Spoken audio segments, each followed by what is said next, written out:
Hello everyone, I welcome you back to this complete Python bootcamp. So far we have seen how to install the Python and how to install the Jupyter notebook via Anaconda. So now we will see the practical hands-on, you can say the coding interface, so how it looks like. So in your search tab, if you type Anaconda, you will see the two options, Anaconda Prompt, which is kind of a terminal, and the Anaconda Navigator. So we will first see about the Anaconda Navigator. So just click on it. You will see it is opening. So now once it is open, you will see the Anaconda Navigator with some of the application that are coming. So we are getting some of the Python IDEs that we talked about, PyCharm, Spider, Jupyter Labs, and Jupyter Notebooks. So we will click on the Jupyter Notebook and it will launch. So once it is launched, you will see your Jupyter Notebooks coming up in the web browser. It will open in your default browser as it is a default, you can say browser IDE. So there, this is I'm at my root location where I can see all my files, and you can create a new folder for creating all the files, or you can run in the Python files, or you can just do it new Python 3 file from here also. But I've created one new folder with the name of Complete Python Bootcamp. I'll just click on it and you can see this is an empty directory.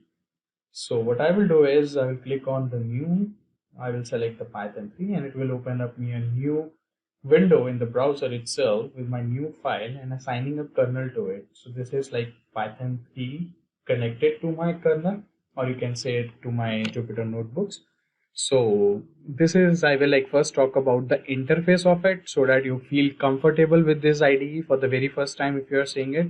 So this is the name of my file. So I will change it to our first tutorial.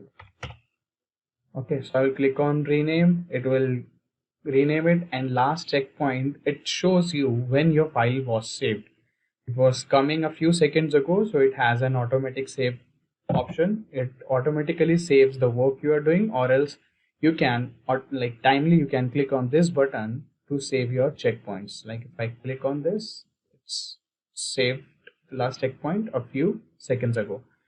This button plus sign you are saying is for adding more cells to your notebook.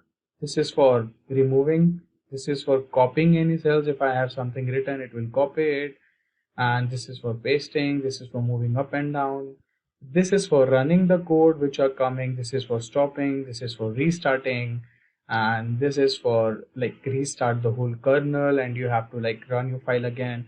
So this will like when we will talk about more, when we deep dive into the coding, we will see all this usage. But also we have for like all these commands, we have shortcuts, keyboard shortcuts. So we will use that as well. So now coming to this window drop down, we have four options. So this is automatically comes to your code. So code means it is into the coding interface. So I cannot do anything, and if I just run it, it will give me an error because Python doesn't know what is this.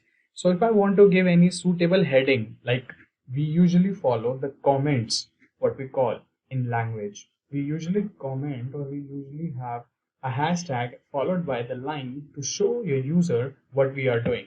So if I want to tell my user or tell the people that this is my very first Python notebook.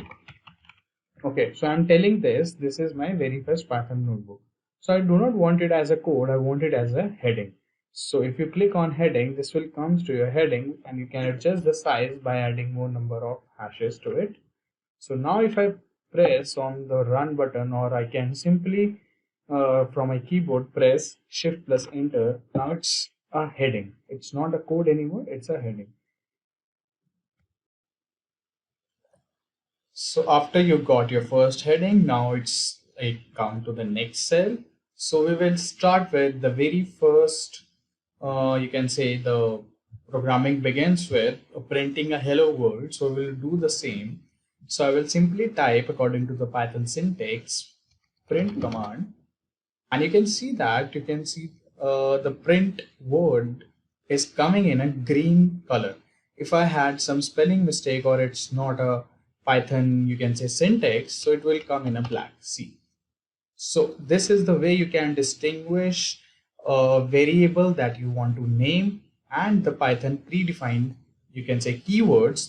We call these as a keyword. So these are some of the keywords that Python associate with them.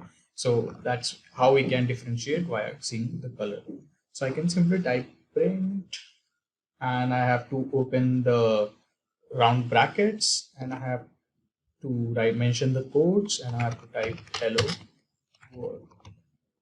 Okay, and I can type anything, and if I now press shift plus enter, you can see it has printed us the hello world.